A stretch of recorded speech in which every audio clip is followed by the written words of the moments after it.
pwedeng maasahan kundi magprenda, magsangla, mangutang, pero dapat yon sa mga bagay lang at mga panahon na life and death ang nakataya. Piliin kung ano talaga ang karapat dapat ipangutang, piliin kung anong karapat dapat iprenda, at para saan magpeprenda, para maiwasan, ma-minimize ang makulong sa mga financial prisons.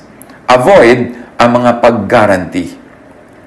Yung utang ng iba, ikaw ang mag-guarantee, ikaw ang guarantor, ikaw ang sasagot, kung hindi siya makabayad, edi ikaw ngayon ang biglang mauobligang magbayad. Mag-guarantee, yes, pero dapat handa ang loob mo na magbayad kung hindi magbayad yung original na may utang. Kasi pwedeng hindi siya makabayad. Kasi nangangailangan nga siya, kaya kailangan niya ng guarantor. Ibig sabihin, wala siyang pera, may pangangailangan siya. So, napakalaki ng chance na mahirapan din siya magbayad. So, pwedeng mag-guarantee, magandang mag-guarantee, matulungin yon, pero ihanda ang loob na pwedeng ikaw ang mag-end up paying. At huwag kang makipagkagalit, mang-away, o sumama ang loob doon sa hindi makabayad, lalong-lalo't sinikap naman niya ang kanyang kaya para makabayad, hindi lang talaga magawa. Kasi usually, yung mga magkakaibigan, magkakamag-anak na may isa mag-guarantee, pagka hindi na nakabayad yung talagang may utang, nagiging magkaaway pa yan for life. Kaya iwasan ang ganyang mga situation. At tayo naman, iwasan din natin na ipasubo ang kapwa by asking them to be our guarantors. Hanggat maaari, gumawa ng ibang paraan, huwag ipasubo ang sino man na siya ang mag-guarantee. Kasi hindi naman tayo nakakatiyak na mapapanindigan natin ang ating mga pananagutan. Paano naman yung nag-guarantee? Kawawa naman siya. Ganyan din sa simpleng-simpleng bagay. Halimbawa, kahit sa social media, merong i-like nyo naman yung aking post, i-like nyo naman yung contest na sinalihan ng anak ko, i-like nyo naman yung product namin. Paano kung yung gusto nyo mag-like, gusto nyo mag-promote, meron siyang reservations, meron siyang mga alinlangan na parang ayaw niyang itaya yung pangalan niya, karangalan niya, credibility niya doon sa product mo o sa post mo. So let's try not to ask people to do that for us. Kasi kung gusto naman nila na mag-guarantee, gusto naman nila na mag-like, mag-promote, mag-endorse, ipaalam lang natin na meron tayong ganong sitwasyon, bahala sila mag-decide kung gusto nila. But don't ask. Kasi mga tao, kuminsan hindi lang makatanggi, pero sumasama loob o naiinis sa atin when we ask them to be guarantors or to be endorsers or to promote whatever we are promoting. Meron naman talagang maninindigan, ayaw nilang itaya yung pangalan nila o credibility nila. Magtatampo tayo, magagalit, masisira ang mga relationship. Avoid yung mga ganyang uri ng pang-aabala sa kapwa para yung naitayo natin at nabuong friendships, relationships, huwag malagay sa peligro. Proverbs 22:26-27. Do not be one who shakes hands in pledge or puts up security for debts. If you lack the means to pay, your very bed will be snatched from under you. So, iwasan daw, huwag maging garantor. Kasi pagka yung ginarantihan mo hindi nakabayad at ikaw din walang maibayad, pati kahuli-hulihan mo saplot daw sa katawan maring mahubad sa iyo pambayad, pati hinihigan mong kama, hilahin at ipambayad sa iyong utang. Your very body, your very freedom will be snatched from under you if you have to pay for someone else's debt. So, may mga tao dahil sila ay nag-guarantee o dahil sila yung nangutang, tali sa employment, sa employer o sa work. Very, very recently, I have been communicating with someone na talaga namang ako'y nakikiramay at nakikiisa sa kanilang hirap na dinadala. Siya ay nagtatrabaho abroad, meron siyang very close family relation na merong malubhang-malubhang sakit, gustong-gusto niyang alagaan, hindi niya magawa. Bakit? Kasi marami silang utang. Nakatali siya sa utang na kailangan nilang bayaran, ibigin naman niyang umuwi para mag-alaga ng mahal sa buhay na malubha ang kalagayan, hindi niya magawa. Hating-hati ang loob niya, ang lungkot-lungkot niya, natural, stress na stress. Kasi meron silang pinasok na bayarin. Hindi naman natin sinisisi na may pinasok silang bayarin. Hindi natin alam kung bakit kailangan nilang gawin yun. Pero dahil doon, yun ang point ko, hindi ka malaya. Hindi sa iyo ang oras mo. Hindi sa iyo ang katawan mo. Dahil kailangan mong ibayad sa pagtatrabaho, ang iyong oras, ang iyong labor, ang iyong skill, at yung very physical presence. Kaya, nagiging kulungan ang financial liability. nawawalan ka ng kalayaan. Na gusto naman ng Diyos na dapat ay tinatamasa natin. But because of natural law, and because of what we do, because of cause and effect, lahat ng ginagawa natin may consequence. At kung minsan yung kalayaan natin ang natataya, yun ang nawawala, yun ang naiilit dahil tayo ay may utang. At tayo naman, tulad nga ng binanggit natin, be considerate. Try to not enlist guarantors. Try to not borrow from people. Siyempre, mga tao, nagsikap yan para makapag-save.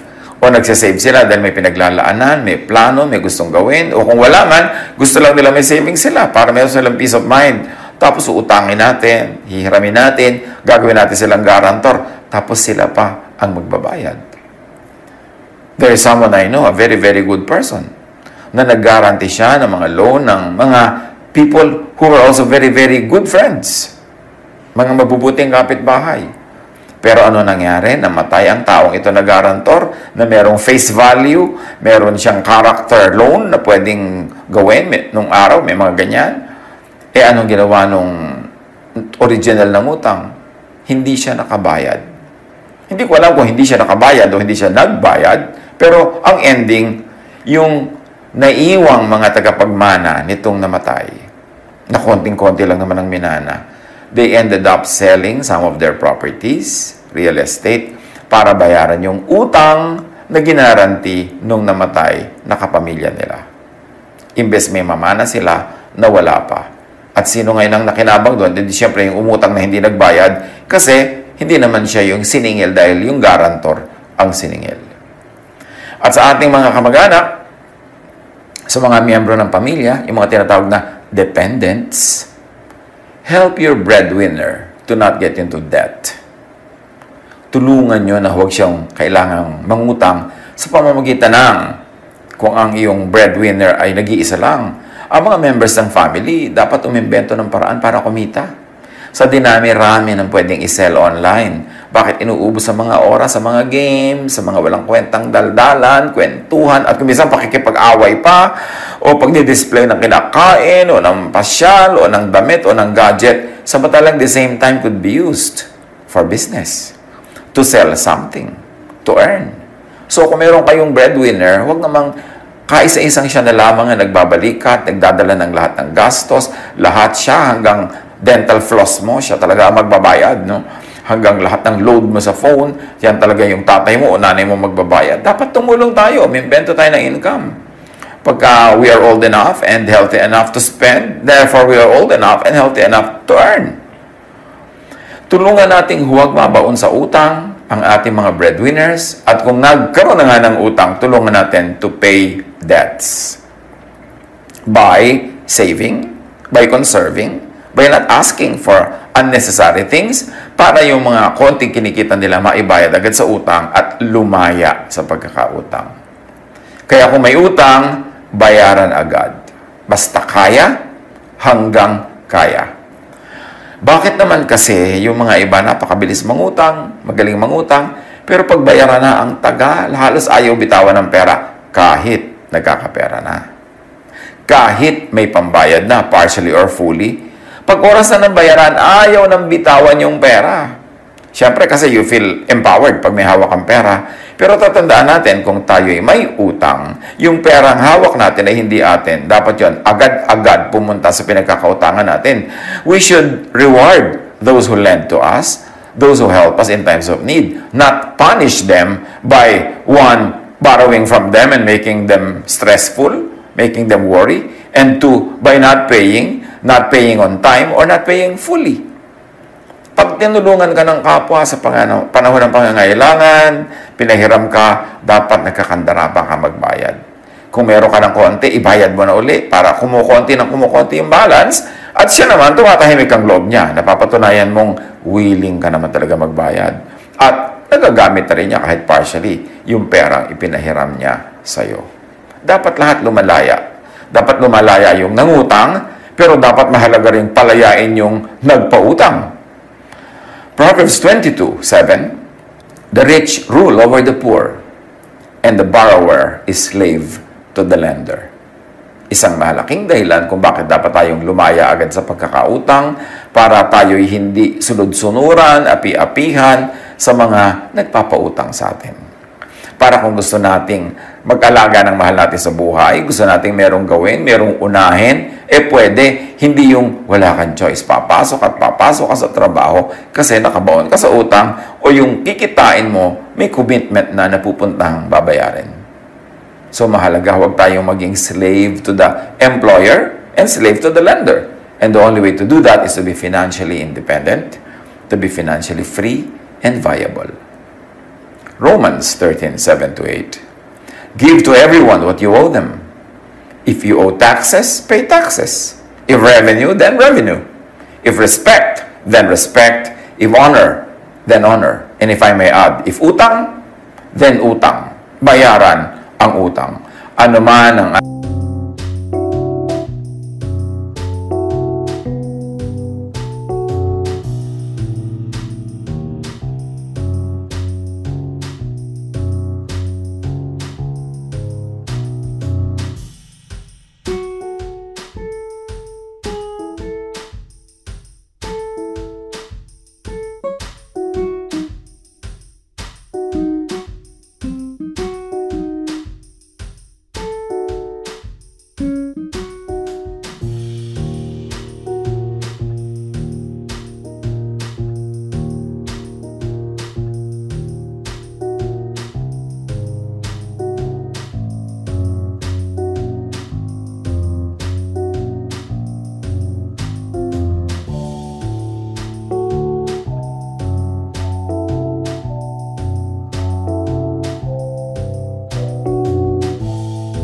ating utang, bayaran. Kung yun man ay utang na loob, yun man ay utang na pera, yun ay utang na oras, bayaran. Kung may restrictive arrangement, kumawala agad. Halimbawa, may credit card ka, ginamit mo, kailangan bayaran mo agad yan. At ang hanggat kaya, unahing bayaran ng buo. Kasi mga credit card, meron niyang paniningil. Sasabihin, this is your utang, X. Pero ang pwede mo lang minimum ibayad, Y. No? Letter Y. Pwedeng kaprasong-kapraso lang ibayad mo. Ang totoo, gustong-gusto ng mga credit card companies yun na kapraso lang ibayad mo. Bakit? Kikita sila ng interest. Doon talaga sila kumikita pagka hindi ka makabayad. Kasi araw-araw, bawat inhale, bawat exhale mo, nadadagdagan na interest. So, ayaw nila nga nung bayad ka agad kasi wala silang kinita sa interest. So, gustong-gusto nila yon dahil na perfect na nila ang way of paniningil. Kaya siguradong, in the end, sila magwawagi. Kaya kailangan, bayaran mo na lang agad.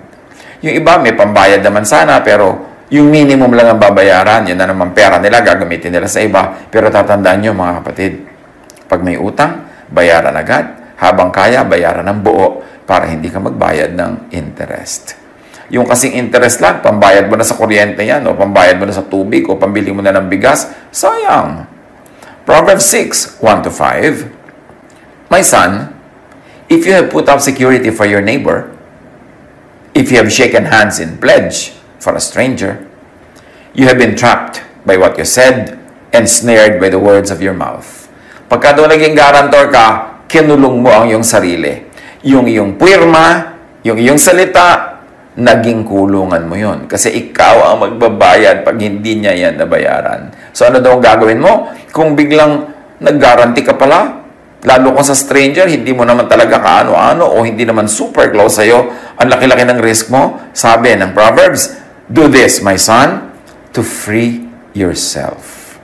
Since you have fallen into your neighbor's hands, go to the point of exhaustion and give your neighbor no rest. Allow no sleep to your eyes, no slumber to your eyelids. Sabi ko noon, pagka ikaw ay napasubo, nag-guarantee, o kaya ay may utang ka, at malaki ang bayarin, lalo't malaki ang interest, gamitin mo lahat ng lakas mo, huwag kang matulog, huwag kang magpahinga, huwag mo ring patulugin yung pinagkautangan mo, o yung humingi sa'yo ng guarantee. Sabi ko noon, huwag kang magpahinga. Kailangang kumawala ka agad. Free yourself like a gazelle from the hand of a hunter, like a bird from the snare of a fowler. kung makakakita tayo ng mga usa, mga hayop na nahuhuli ng mga hunters, lahat ng lakas niyan gagamitin para makawala. Sisikad, sisipa, lulundag, gugulong, anong kailangan niyang gawin para makawala, gagawin niya yun. At yung ibon na nahuli ng bitag, talagang yan ay lilipad, yan ay ipapagpagan sarili, tatalon-talon, lahat gagawin niya para makawala. Yun daw ang gawin mo. Kung ikaw ay naging garantor, kumawala ka. At kung ikaw ay may utang, kumawala ka. And the only way na makawala dyan, magbayad. At huwag mo nang tagalan ng pagkakatali mo, ang pagkakaalipin mo, bayaran mo na agad para free ka na. Dahil kung hindi ka magbayad agad, lumalaki ang interest, mas humahaba ang iyong imprisonment. So, be financially independent. Be financially self-reliant. If you are old enough, healthy enough, then be financially independent. Hindi maganda yung word na dependent. Ang dami-dami mga tao, dependent po kami. Dependent po kami. Can you imagine yung word na dependent? Ibig sabihin, umaasa ka. So, di ba nila kay super bata, super tanda, or super may sakit o mahina, do not be a dependent. Gumawa ka ng paraan para ka kumita, makatulong ka pa nga, para self-reliant ka. Hindi ka slave. Hindi ka anino. Hindi ka bihag ng sinuman. At paano nagiging ganyan? Sabi ng Ecclesiastes 11:6, paano nagiging reliant? Sow your seed in the morning. And at evening, let your hands not be idle. For you do not know which will succeed, whether this or that, or whether both will do equally well. Magtanim ka daw sa umaga, at sa hapon, sa gabi, gumawa ka pa ng ibang magagawa, ibang trabaho, ibang business. Kasi, hindi mo naman alam kung alin sa mga ginagawa mo ang magbubunga ng marami, alin ang tutubo, alin ang magdadala ng income. So, gawin mo ang mas marami pang ibang options, dagdagan mo yung ginagawa. Do not put all of your eggs in one basket. Huwag umasa sa isa lang trabaho. Buong pamilya, huwag umasa lang sa isang nagtatrabaho para lahat kayo mas secure ang footing. Kung lahat ng isang buong pamilya umaasa lang sa isang nagtatrabaho, paano wag naman kung sumakabilang buhay bigla yung nagtatrabaho na yon? O nagkaroon ng malubhang karamdaman, o nabaldado, di lahat kayo gutom. Kailangan nagkakatulungan. Para mga daliri sa kamay yan, iba ang function ng hintuturo, ng hinlalaki, ng hindiliit, iba-iba ang mga functions. Kasi, ganun din dapat ang pamilya, nagkakatulungan. At ang kailangan ng mga tao, aware sila na huwag maging dependent unless too young, too old, or too sick. Kumita, gumawa ng paraan. At kung walang pagkakakitaan, o kaya ay full-time nag-aaral, etc., at least magtipid. Huwag kami imbento ng mga gastos at iiwas ang sarili sa mga activities na pwede ang ending, ma-aksidente ka, ma-hospital ka, maghirap kayo kapapagamot sa'yo. Kailangan ayusin ang buhay para konti lang ang chances na papasok kayo sa isang financial horror. Magtulungan. Kahit nga mga nag-aaral, kung gusto mo talagang kumita, pwede kang magtinda sa iyong mga classmates. Ang dami-dami pwedeng itinda kung gusto mo talagang magtinda. Ang dami-dami ng oras para sa social media. Bakit hindi pagkakitaan kahit balang half of that time? Better kung 3/4. Huwag mo namang ubusin yung mga libangan mo, gusto mong gawin. Pero, ang tanong, nag-ubos ka ng ilang oras sa social media, may kinita ka ba? May natutunan ka ba that will lead to earning? Dapat importanteng iniisip yung mga ganyan. Tulad ng Proverbs 31:17-18, describing a most ideal wife and mother. She sets about her work vigorously. Her arms are strong for her tasks. She sees that her trading is profitable, and her lamp does not go out at night. Malalakas daw ang mga bisig niya para magtrabaho. At tinitiyak niya na lahat ng mga negosyo niya kumikita, may tubo, at hindi daw siya nauubusan ng langis sa gabi. Ang mga ilaw niya hindi biglang namamatay na lamang dahil wala silang langis. Dahil well provided for ang kanyang household, may mga supplies, may mga stock. Ganon dapat tayo, hindi lang yung nanay, hindi lang yung wife, lahat ng members ng family. Proverbs 28:19, those who work their hands will have abundant food, but those who chase fantasies will have their fill of poverty. So, isa pa yan. na paraan para hindi tayo magutom, hindi tayo mangutang, o sumobra pa ng ating income. Sabi ko na, those who work their land will have abundant food. Meron akong isang na-realize, napakarami mga tao nagtatrabaho sa city, specifically sa Metro Manila, at marahil sa iba pa mga big cities of our country. Nagtitiis sila sa halos ay very miserable living conditions, sa anliliit na sweldo, long hours. Tapos malalaman mo, ang dami nilang lupa sa probinsya. May mga lupain silang nakatiwangwang. May mga bungang kahoy silang nalalaglag sa lupa at nabubulok doon, hindi nakokolekt.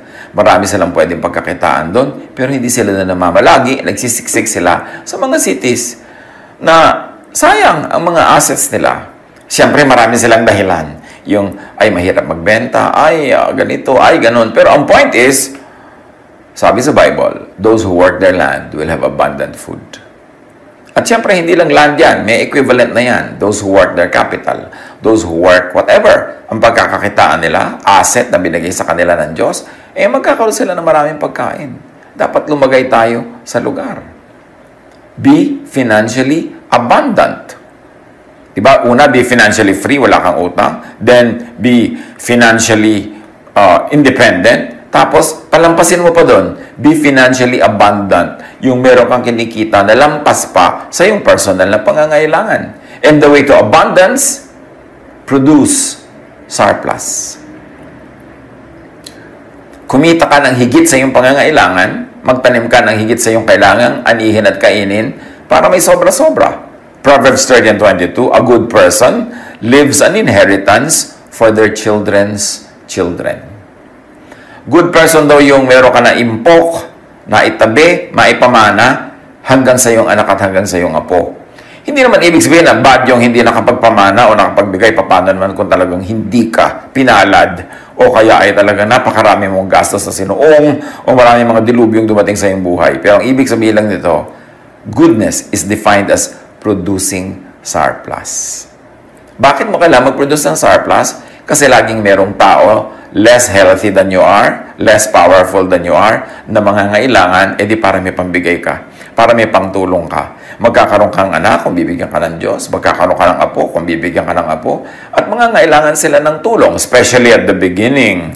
Pag nagsisimula sila, kailangan nila ng capital, kailangan nila ng introductions, at kung ikaw may magandang pangalan, may magandang bulsa, magandang introduction yun, napapakinabangan ng anak o ng apo. Sabi ko na ng mga taong mahuhusay, iniisip din nila yon, hindi lang para sa sarili nila, na yung kanilang mga anak at apo makinabang sa kanilang husay at sa kanilang galing.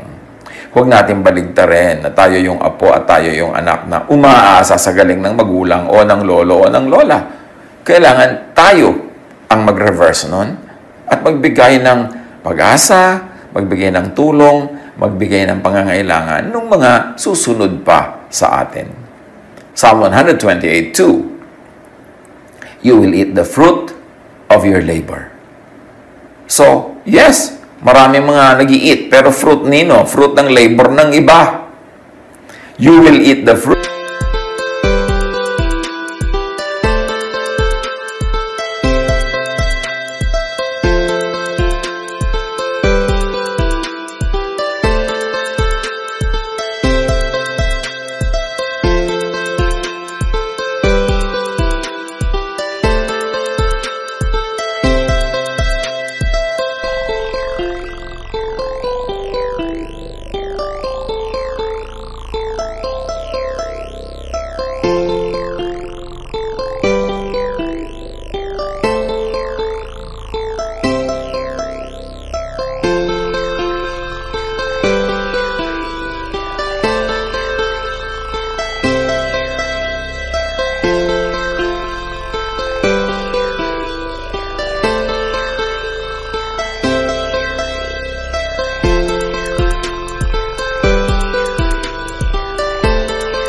Fruit of your labor, blessings and prosperity will be yours. So, anong ang blessedness dito?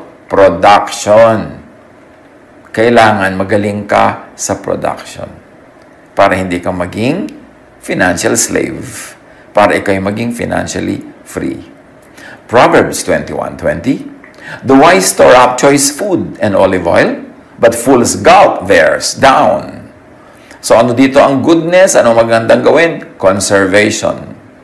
Yung mga matatalino daw, marunong mag-imbak, marunong mag-pacing ng kanilang paggamit, marunong mag-spacing ng kanilang consumption, hindi na uubusan hanggang nagkakaroon uli ng kapalit. Pero yun daw mga hangal, nilalaklak nila agad kung ano man ang meron sila, so ubos agad.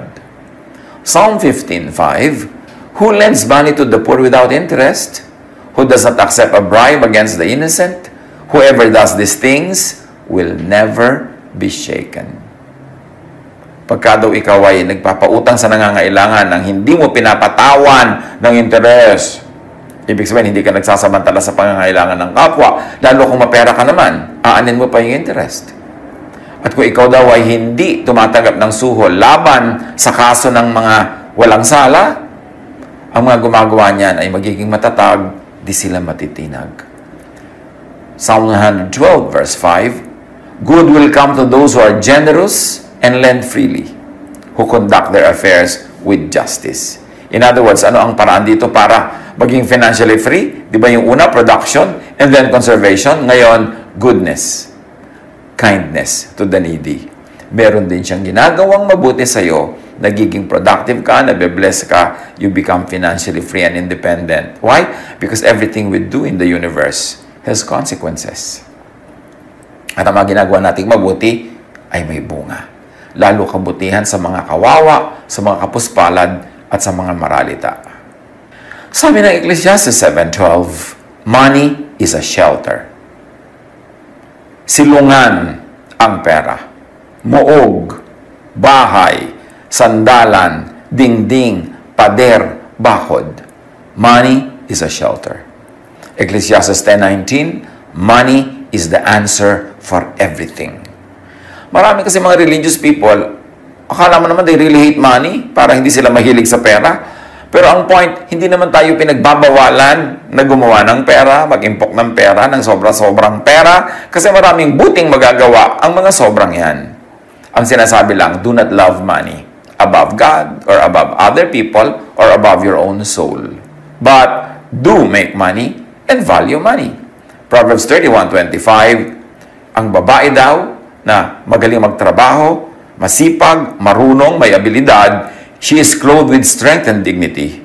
Ibig sabihin, may pera. She can laugh at the days to come. Ibig sabihin, secure. So, work to earn and conserve money. Save money. Live within your means. Sabi na matatanda, habang maiksi ang kumot, matutong mamaluktot. Pagkasyahin mo ang sarili mo sa 1 square foot na kumot o 1 square meter na kumot. Kung talagang yun lang ang kumot, live within your means. Borrow only for life and death needs. Don't borrow money para mag-party, para bumili ng bagong damit, para bumili ng bagong gadget, lalo't hindi naman panghanap buhay yung gadget. Don't borrow money for mga reparations and mga improvement ng bahay na hindi naman necessary. Hindi naman dahil tumutuloy yung bubong o lumulubog ka sa baha o nakikita ka na ng neighbor dahil wala kang dingding. Piliin ang mga paraan kung kailan lang talaga kailangan manghiram. Kasi nga, the borrower is a slave to the lender. At kung tayo naman ang may resources, tayo yung nilalapitan at kaya naman natin lend freely. Huwag na tayo mag-charge ng interest hanggat maaari. Bakit? Kaya nga nanghihiram yung mga tao dahil gipit. Tapos papatawan mo pa ng sobrang interest. E di para man rin silang sinakal. Pinayagan mo lang huminga sila sandali pero sasakalin mo na naman uli sa yung sobrang interest. At yung mga may utang, nangutang, pay soonest. Be responsible. Tinulungan ka ng tao umutang sa'yo. The first moment na may pera ka, basta kaya mo, meron ka ng basic na kakainin mo, mga pangangailangan mo sa buhay, ibayad mo na agad yung iba. Para huwag naman siya mag-alala, huwag siya madala, and to be fair, para magkaroon na rin siya ng peace of mind. And pay cash completely. Pagka meron kang utang, lalo credit card, cash mo bayaran. Ibig sabihin yung buo, hindi kulang, hindi installment, basta kaya mo. Or save first. Importante. Pagka meron kang gustong bilhin, mas maganda sana hindi yung installment kasi meron yung financing. may interest yun. Kung kaya mo naman magtiis, maghintay-hintay, mag-save ka muna pag nabuo mo na yung pera, tsaka ka bumili ng bibilin mo, mas mura pag cash kaysa sa installment. Lalo kung hindi ka makabayad sa installment, nagkakaroon pa yan ng interest. Avoid paying interests. Sayang yung pera. Pangkain mo na, pambili mo na ng kailangan, napunta pa sa interest. And pay hulugan only when you are ready na ma-forfeit ang inihuhulog. Halimbawa, kukuha ka ng hulugan, tapos kumisan may mga balloon payments yan sa dulo, pumasok ka lang sa ganyang arrangement kung handa kang pagdating nung dulo na wala kang pang balloon payment, mawala yung hinulog mo, ma-forfeit at hindi na matutuloy ang bilihan. Pero kung everything yung ihuhulog mo, tapos hindi ka sure doon sa malaking balloon payment sa dulo, paano kung wala kang ganun pera pagdating ng singilan? Mababali, wala. Mareremata yung napakalaking portion ng ibinayad mo. Magka-refund ka man, ang liit. Ganyan sa mga kondo, ganyan sa mga lupa, ganyan sa mga hulugan na binibili. Hulog ka ng hulog, pero doon sa dulo na balloon payment na ang laki, pagka hindi mo mabayaran yon, halos walang na ibabalik sa'yo.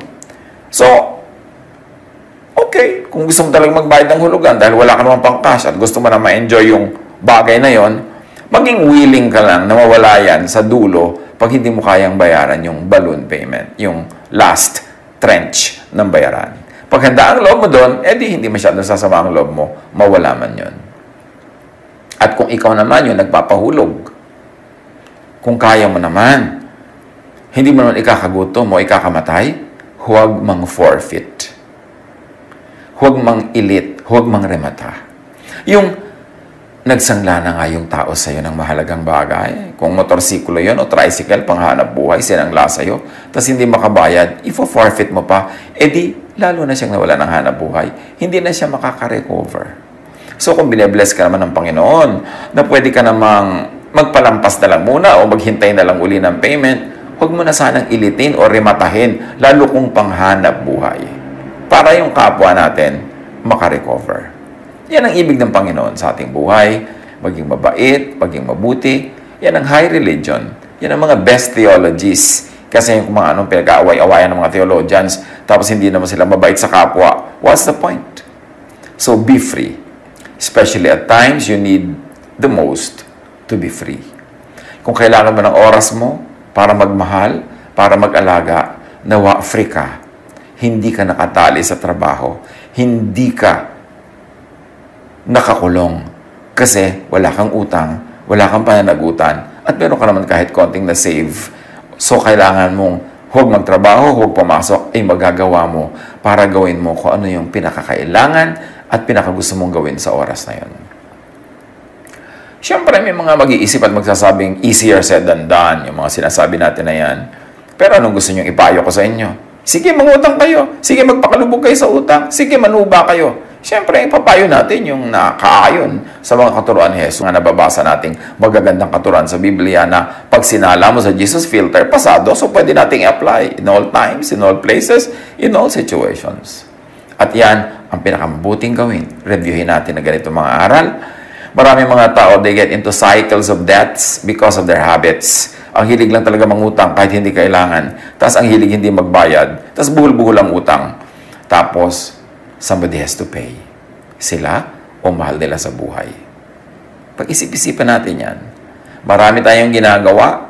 Bunga rin ang mga itinanim natin kahapon, last week, last month, last year, 10 years ago. Kasi ang itinanim, inaani.